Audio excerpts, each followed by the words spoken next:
a great bit of my help in understanding the difference between mysticism and activism came from reading a bit of Rufus Jones, when he explains that the Christian mystic is fundamentally frog-like in nature, traveling between land and water.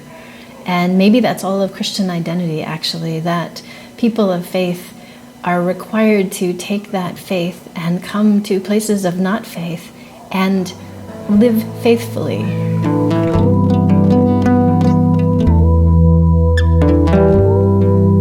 So I used to have a pretty bad attitude about activists. Even during my involvement with Quaker meetings, I have run away from the people coming at me to get me to write political letters, and I have made fun of bumper stickers in the parking lot. I now have bumper stickers, but that's another story. But there's a bit of conversion that has happened in my sense of the mystic and the activist aspects of being a person.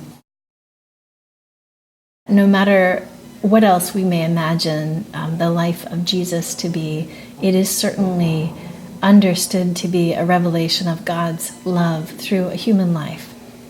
And what that means, among other things, is that humans and God are not so far apart as we may be led to believe, that God's love would be revealed to us through a human life. That sort of ups the ante in terms of what it means to be incarnation people. Because if God's love can be revealed through a human life, then God's love can be revealed through my life. And what a thing to need to live into, to live up to.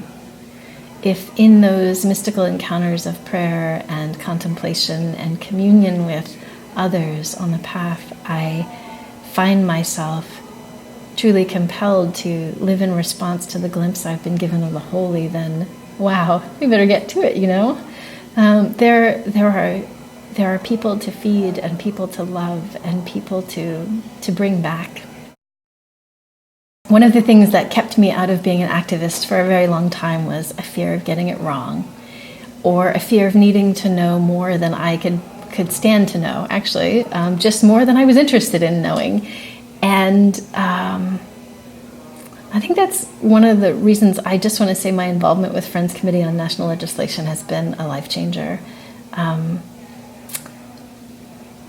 The feeling companioned and equipped for important work during these lobby events that they have a couple of times a year has helped me understand the way in which my own contemplative practice, my own sense that God has intentions and hopes for the world, and that God is deeply relational, and that we are given glimpses of God's way for the world, and that we are in fact compelled. We're under compulsion to respond to those if we really believe we've been given them. That there can still be a stop, a fear, and yet Friends Committee on National Legislation has the nuts and bolts down and have kind of held my hand through becoming more active in the political arena in a way that feels mature and effective, and has made me understand that the letter writers that I ran from have been blowing on the coals, trying to relight the fire of clarity that those of us who are given over to mystical inclinations must act in the world.